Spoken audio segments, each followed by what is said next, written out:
तो आज की मूवी का नाम है द क्राफ्ट 1996। ये कहानी कुछ ऐसी लड़कियों की है जो दिखने में तो आम इंसान नजर आती हैं, पर होती वो विचेस, चुड़ैलें हैं जो किसी के साथ भी जब चाहे गलत कर सकती थी। तो कहानी के शुरू में हम सबसे पहले 3 लड़कियों को देखते हैं जो बैठी काला जादू कर रही थी। फिर हमें इस कहानी की मेन कैरेक्टर सैरा से मिलवाया जाता है जो अपने डैड और सुतेली मॉम के साथ अपना शहर छोड़कर दूसरे शहर आ रही थी। रास्ते में जाते हुए सैरा को बहुत सी सांप दिखाई दे रहे थे। खैर अब ये जब अपने घर पहुंचती है, सैरा अपने कमरे में जाती है और टेबल पर अपनी असल मॉम की तस्वीर रखती है। दरअसल इसकी असल मॉम की इसको पैदा करते ही मौत हो गई थी। अब जब सैरा अपने हॉल वाले कमरे में जाती है तो वहाँ पर एक पागल आदमी जिसके पास सांप था वो वहाँ पर आकर सैरा को डरा रहा था, जिसे देख वो पूरी तरह से डर गई थी। अगले दिन सैरा अपने नए स्कूल जाती है जहाँ पर पहले दिन तो उसे काफी अजीब लग रहा था। इधर ही स्कूल में हम उन्हें 3 लड़कियों को देखते हैं जिनको हमने कहानी के शुरू में जादू करते हुए देखा था। दरअसल ये तीनों विचेस थी, मतलब चुड़ैलें। काला जादू क्या करती थी, इसीलिए यहाँ पर सब लड़के इनको विचेस कहकर बुला रहे थे। तभी यहाँ पर उन तीनों विचेस में से एक विच जिसका नाम नैन्सी था, वो अपना कैलेंडर देखती है और अपनी बाकी 2 दोस्तों को ये बताती है कि आज के दिन हमें अपनी चौथी साथी मिलने वाली है जिससे हमारा ग्रुप पूरा हो जाएगा। जब क्लास में सैरा बैठी थी तो वहाँ पर एक लड़का उसे बहुत ही गौर से देख रहा था क्योंकि वो दिखने में काफी खूबसूरत थी। अब वहीं पर नैन्सी की एक दोस्त ही नोटिस करती है कि सारा बिना किसी सहारे से पेंसिल को खड़ा कर पा रही थी, मतलब उसके अंदर कोई तो ऐसी ताकत थी। लैब में जाकर नैन्सी सारा से बात करने की भी कोशिश करती है पर वो उससे बात नहीं करती क्योंकि नैन्सी के कपड़े और उसका स्टाइल दिखने में बहुत अजीब था। क्लास के बाद सैरा बाहर आकर बैठ गई थी। तभी उसके पास एक लड़का आकर बैठता है जिसका नाम क्रिस था। ये वो ही लड़का था जो क्लास में सैरा को देख रहा था। बातों बातों में वो क्रिस को उन 3 विचेस के बारे में बताती है कि वो तीनों बहुत अजीब हैं। यहाँ पर क्रिस सैरा की सारी बातों को सुनकर ये बताता है कि वो तीनों बहुत खतरनाक हैं। उन तीनों को जादूगरनिया कहा जाता है, तुम्हें उनसे बचकर रहना होगा। और उनमें से एक के जिस्म पर तो कहा जाता है बहुत ही अजीब निशान है। जाते हुए क्रिस सैरा को अपने फुटबॉल प्रैक्टिस मैच में आने का कहता है। जब सैरा वहाँ पर जाती है तो वहाँ पर नैन्सी और उसकी बाकी 2 दोस्तें भी आ गई थी। वो वहाँ पर पहले तो सैरा से माफी मांगती हैं कि उन्होंने उसके साथ अच्छा बर्ताव नहीं किया, फिर उसे अपने साथ शॉपिंग पर चलने का कहती हैं। सारा भी उनकी बात को मान जाती है। रास्ते में नैन्सी सारा के बाजू पर निशान देखती है जिससे उसे पता चलता है कि सैरा ने खुद को कभी मारने की कोशिश की थी, मगर वो इस बारे में उसे कुछ भी नहीं बताती। ये चारों अब ऐसी दुकान पर आती है जहाँ पर काले जादू का सामान मिला करता था। यहाँ पर इनमें से एक लड़की सैरा को एक किताब देती है कि वो चुपके से उसे बैग में रख ले, मतलब कि चोरी। मगर ऐसा करते हुए दुकान के मालिक ने देख लिया था। वो सैरा के पास आती है और आकर उसे बताती है कि वो एक नेचुरल विच, मतलब पैदाइशी जादूगरनी है। ये बात सुनकर सैरा भी काफी हैरान हो गई थी। जाते हुए सैरा को दोबारा से वही पागल आदमी दिखाई देता है जिसने सांप पकड़े हुए थे। यहाँ पर नैन्सी और उसकी 2 दोस्तें सैरा को उससे बचाती हैं और अपने जादू से उस आदमी का एक्सीडेंट करवा देती हैं। वो सैरा को लेकर एक जगह पर आ गई थी। यहाँ पर नैन्सी की एक दोस्त कहती है कि मैं जान चुकी हूँ, हमारी चौथी साथी सैरा ही है। हमारा ग्रुप पूरा हो चुका है और अब हमारे मेनन को भी हमारे ऊपर ध्यान देना होगा। मेनन एक ऐसी ताकत थी जिसकी पूजा ये विचेस क्या करती थी और इनका मानना ये था कि वो ताकत हर चीज से ज्यादा ताकतवर है। यहाँ पर नैन्सी सैरा से पूछती है, क्या तुमने कभी कोई ख्वाहिश की है? और वो फौरन से पूरी हो गई हो। सैरा उन्हें बताती है, हाँ, एक बार मैं चाहती थी कि बारिश हो, तब मेरे कमरे में पाइप फट गया और दूसरी बार तो ऐसा हुआ मैं सुकून में रहना चाहती थी, जिसके बाद 3 दिन के लिए मैं बहरी हो गई, मुझे कुछ भी नहीं सुनाई दिया। अब नैन्सी उससे कहती है, हमें मेनन की आत्मा को बुलाना चाहिए, जिससे उन्हें लगता था कि उसके आने से उनके अंदर का खालीपन भर जाएगा और उनकी सारी परेशानियां भी दूर हो जाएंगी। सैरा जब नैन्सी की ये बातें सुनती है तो काफी परेशान हो गई थी। वो वहाँ से चली जाती है।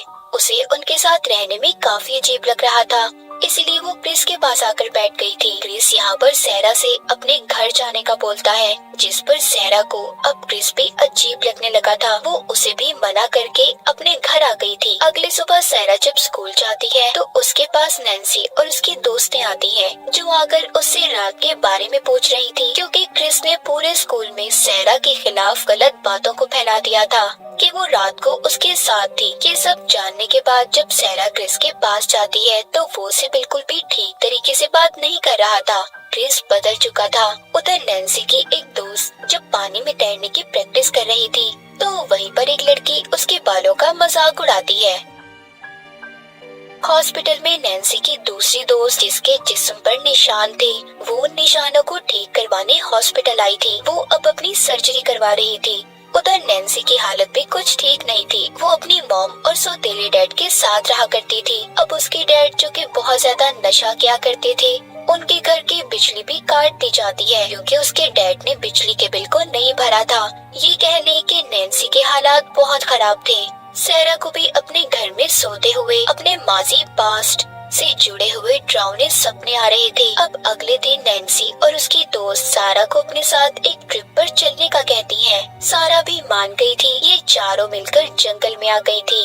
ये यहाँ पर आकर अपने खून की बूंदें वाइन में मिक्स करके पीती हैं। ये भी इनका एक जादू था। इन्होंने इस वाइन को पीने से पहले एक विश को सोचा था, जिससे जो भी इनके दिल में होगा वो पूरा हो जाएगा, यानी कि इनकी जो भी ख्वाहिश होगी वो पूरी हो जाएगी। नैन्सी की एक दोस्त उस लड़की से बदला लेना चाहती थी जो उसके बालों का मजाक उड़ा रही थी। सैरा क्रिस से बदला लेना चाहती थी। वो चाहती थी कि वो उसके प्यार में पागल हो जाए। नैन्सी की दूसरी दोस्त जिसके जिस्म पर निशान थे, वो चाहती थी कि उसके निशान जल्दी ठीक हो जाएं, जबकि नैन्सी अपने अंदर मैनन की ताकत को चाहती थी। अब उनके वाइन पीने के बाद उनके पास बहुत सी तितलियां आती हैं, जो कि उन्हें मैनन का एक इशारा लग रहा था। अगली सुबह जब ये स्कूल जाती हैं, तो क्रिस सैरा को ही देख रहा था और तो और उसकी दोस्तों की किताबों को भी उठा लेता है, जिस पर क्रिस के दोस्त उसका बहुत मजाक बना रहे थे। यानी कि इसका मतलब ये था कि सैरा ने जो विश की थी वो पूरी हो चुकी थी। अब रात को सैरा और नैन्सी अपनी उस दोस्त के घर पर रुकती हैं, जिसके जिस्म पर निशान थे। सैरा यहाँ पर इन तीनों को उंगली वाले जादू के बारे में बताती है। अब ये जादू तीनों अपनी एक दोस्त पर करती हैं। उन्होंने उंगलियों की मदद से अपनी दोस्त को हवा में उठा लिया था। वक्त गुजरने के साथ साथ सैरा की भी नैन्सी के ग्रुप के साथ अच्छी दोस्ती हो गई थी। एक दिन सैरा स्कूल में उस लड़की की एक बाल को तोड़ती है जो नैन्सी की दोस्त के बालों का मजाक बनाया करती थी। वो उसके बाल को नैन्सी की उसी दोस्त के बालों के साथ बांधकर जादू करती है, जिससे अब होता ये है, जिस लड़की के बाल सैरा ने तोड़े थे वो जब स्विमिंग करती है तो बेचारी के बाल झड़ना शुरू हो गए थे। उधर वो दोस्त जिसके जिस्म पर निशान थे, वो मैनन से अपने उन निशानों को ठीक करने का कहती है। उसकी ख्वाहिश भी पूरी हो गई थी। डॉक्टर भी उसको ऐसा ठीक होते देख हैरान हो रहे थे। वो ठीक होकर स्कूल में अच्छे से कपड़े पहनकर जाती है, जहाँ पर सभी उससे अब बात भी करते हैं और उसे पसंद भी करने लगे थे। सैरा और नैन्सी की बाकी तो दोस्तें तो बहुत खुश थी, क्योंकि उन्होंने जो विश की थी वो पूरी हो चुकी थी। मगर नैन्सी खुश नहीं थी, क्योंकि उसकी विश अभी पूरी नहीं हुई थी, जो कि मैनन की ताकत को वो हासिल करना चाहती थी। रात को नैन्सी के डैड जब घर पर आते हैं तो वो उसकी मॉम को बहुत मार रहे थे। ये देखकर नैन्सी को बहुत गुस्सा आता है। वो इतनी जोर से चिल्लाती है कि उसके डैड को हार्ट अटैक आ गया था। जब एम्बुलेंस उन्हें हॉस्पिटल लेकर जा रही थी तो रास्ते में ही उसके डैड की मौत हो जाती है। नैन्सी के डैड की मौत के बाद एक इंश्योरेंस एजेंट उनके घर पर आया था, जो कि ये बताता है कि उसके सौतेले डैड ने उनके लिए बहुत से पैसों को छोड़ा है। ये सुनकर तो नैन्सी और उसकी मॉम बहुत खुश हो गई थी, क्योंकि उनके हालात संवर गए थे। इन पैसों से उन्होंने बहुत ही खूबसूरत घर को भी खरीद लिया था। नैन्सी अब सैरा और अपनी बाकी दो दोस्तों को अपने घर पर बुलाती है और उन्हें नई जादू के बारे में बताती है, जिसमें वो किसी का भी रूप ले सकती थी। इधर ही सैरा भी उन्हें अपना एक जादू दिखाती है, जिसमें वो अपने बालों का रंग बदल सकती थी। जब रात को सैरा अपने घर में सो रही होती है तो वहीं पर क्रिस क्रिस आता है जो उसके प्यार के जादू में फंसा हुआ था। वो आधी रात को उसके घर के बाहर आ गया था, जो कि ये बताता है कि वो उसके अलावा कुछ भी सोच नहीं पा रहा। सारा उसकी कोई बात नहीं सुनती और अंदर चली गई थी। अगली सुबह ये उसी दुकान पर जाती है जहाँ पर काले जादू का सामान मिला करता था। सारा उस दुकान के मालिक से पूछती है, क्या कोई ऐसा सामान है जिससे जादू को उल्टा किया जाता हो, यानी कि जो हमने जादू किया है उसे ठीक कर सके। वो दुकान की मालिक मना कर देती है और कहती है, नहीं, ऐसा कोई सामान नहीं है, क्योंकि आप जो जादू एक बार करते हो उसे दोबारा नहीं बदला जा सकता। वहीं पर दुकान से नैन्सी भी आत्मा को बुलाने की किताब को खरीद लेती है। अब ये चारों समंदर के किनारे जाती हैं, जहाँ पर मैनन को बुलाने के लिए जादू करने वाली थी। अब जब सब मिलकर इकट्ठी होकर मंत्रों को पढ़ती हैं, तो उधर ही एकदम बिजली नैन्सी के ऊपर आकर गिरती है। सुबह को जब ये उठती हैं, तो देखती हैं कि नैन्सी समंदर के पानी पर चल रही थी, यानी कि मैनन की आत्मा उसके अंदर आ चुकी थी। वहाँ पर बहुत से जानवर भी मर गए थे, जो देखकर सारा को बिल्कुल भी अच्छा नहीं लग रहा था, क्योंकि सारा किसी की जान नहीं लेना चाहती थी। रास्ते में नैन्सी जब गाड़ी चला रही थी, तो वो सभी ट्रैफिक सिग्नल्स को अपनी ताकत से खत्म करती है। इन सब चीजों से सारा बहुत परेशान हो चुकी थी। वो नहीं चाहती थी कि नैन्सी अपने जादू से किसी का भी गलत करे या फिर किसी को भी नुकसान पहुंचाए। रात को सारा के पास क्रिस का फोन आता है, जो उसे मिलने के लिए बुला रहा था। सारा उसे बहुत समझाती है, पर वो उसके प्यार में इतना पागल हो चुका था, वो सारा के साथ बदतमीजी करने लगता है। सारा अब जल्दी से नैन्सी और उसकी दोस्त के पास जाती है। वो जाकर उन्हें ये बताती है कि क्रिस की आंखें काली पड़ चुकी हैं। उसको देखकर ऐसा लग रहा है कि वो क्रिस नहीं, जैसे कोई और हो। ये सुनकर नैन्सी अब जल्दी से क्रिस के पास जाती है, जो कि पार्टी में था। सब पार्टी में देखकर नैन्सी को परेशान हो गई थी, क्योंकि सब उसके बारे में जानते थे कि वो एक विच है।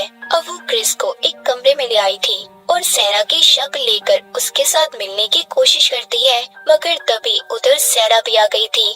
यहाँ पर क्रिस को भी पता चल गया था कि नैन्सी वाकई ही एक विच, एक काली जादूगरनी है। वो उसे ये कहता है कि तुम ये सब इसलिए कर रही हो ना, मैं जानता हूँ तुम सारा से जलती हो। ये सुनकर नैन्सी को गुस्सा आ गया था। वो क्रिस को खिड़की से धक्का दे देती है, जिससे बेचारे की मौके पर ही मौत हो गई थी। ये सब देखकर सारा इन सब चीजों का कसूरवार खुद को समझ रही थी। वो इस हादसे के बाद बहुत ज्यादा दुखी हो जाती है। उसके डैड उसे संभालने की भी कोशिश करते हैं, मगर वो अकेले रहना चाहती थी। अगले दिन वो नैन्सी की तस्वीर को रिबन से बांध रही थी। वो एक जादू कर रही थी ताकि वो नैन्सी को किसी को भी नुकसान पहुंचाने से रोक पाए। रात को सारा देखती है कि नैन्सी और उसकी दोस्तें चुड़ैल के रूप में उस पर हमला करने आ रही हैं। जब वो नींद से जागती है, तो ये सिर्फ उसका एक डरावना सपना था। अब वो उसी दुकान के मालिक के पास जाती है, जिसके पास काले जादू की चीजें थी। वो उस औरत से मदद चाहती थी। वो सारा की सारी बातें सुनकर अपनी दुकान की एक खास जगह पर उसको लेकर जाती है, जहाँ पर वो उसे बताती है कि तुम्हारी मॉम भी एक विच थी, एक जादूगरनी। उनके साथ भी जरूर कुछ गलत हुआ होगा, जिससे उनकी मौत हो गई। वो औरत भी सारा को मैनन को बुलाने का कहती है। जब ये दोनों मिलकर जादू करती हैं, तो अचानक से जोरदार धमाका हुआ था, जिससे सारा डर जाती है और भागकर अपने घर आ गई थी। जब ये अपने घर आती है, तो देखती है उसके डैड और सौतेली मॉम भी अपने पुराने शहर जा चुके थे, मगर जिस प्लेन में वो जा रहे थे उसका भयानक एक्सीडेंट हो जाता है, जिसमें एक भी मुसाफिर नहीं बचा था। ये सब सुनकर सारा बहुत दुखी हो गई थी। उसे अब हर तरफ कीड़े नजर आने लगे थे। सारा के घर पर नैन्सी और उसकी दोस्तें भी आ जाती हैं, जो उसे मारना चाहती थी, क्योंकि उन्हें वो अब अपने लिए खतरा लग रही थी। नैन्सी सारा की दोनों कलाइयों पर कट लगा देती है, जिससे खून आने लगा था। ये देख सारा जल्दी से कमरे में जाती है। अब यहाँ पर वो मैनन से मदद मांगती है। तभी नैन्सी के दोनों दोस्तों के साथ गलत होना शुरू हो गया था। एक के तो बाल ही उतर जाते हैं और दूसरे के निशान वापस आ गए थे। वो दोनों तो अपनी ऐसी हालत देखकर डर गई थी और वहाँ से भाग जाती हैं। उन दोनों के भाग जाने के बाद नैन्सी अकेली सारा के पास आती है। तभी नैन्सी को भी सारा की तरह हर जगह पर सांप और कीड़े नजर आने लगे थे। यहाँ पर नैन्सी जब सारा पर हमला करती है, तो सारा भी जवाब में उस पर हमला करती है। इस लड़ाई में सारा जीत गई थी, क्योंकि वो ज्यादा ताकतवर थी। सुबह को नैन्सी की दोस्त सारा से माफी मांगने आई थी। क्योंकि उन्हें अभी भी शक था कि सहरा के पास मेनन की ताकत है। जब सहरा अपनी आंखों के इशारों से दरख्त को गिरा देती है तो उन्हें उस पर यकीन हो गया था। साथ ही सहरा को ये पता चलता है कि उसके डैड भी बिल्कुल ठीक है। उनके मरने की खबर भी नैन्सी का एक जादू था। कहानी के आखिर में नैन्सी को दिखाया जाता है जो बिल्कुल पागल हो चुकी थी। ये सब कुछ उसके साथ सहरा के जादू की वजह से हो रहा था। असल में मेनन ने सहरा को अपनी ताकत दे दी थी और नैन्सी उसके दोस्तों से उनकी सभी ताकतों को वापस ले लिया था, क्योंकि वो अपनी इन ताकतों का गलत इस्तेमाल कर रही थी। इनमें सिर्फ एक सहरा ही थी जो किसी के साथ कभी गलत होने नहीं देना चाहती थी, यानी कि वो एक अच्छी विच, एक अच्छी जादूगरनी थी। और इसी के साथ ही द क्राफ्ट की कहानी यहीं पर खत्म हो जाती है।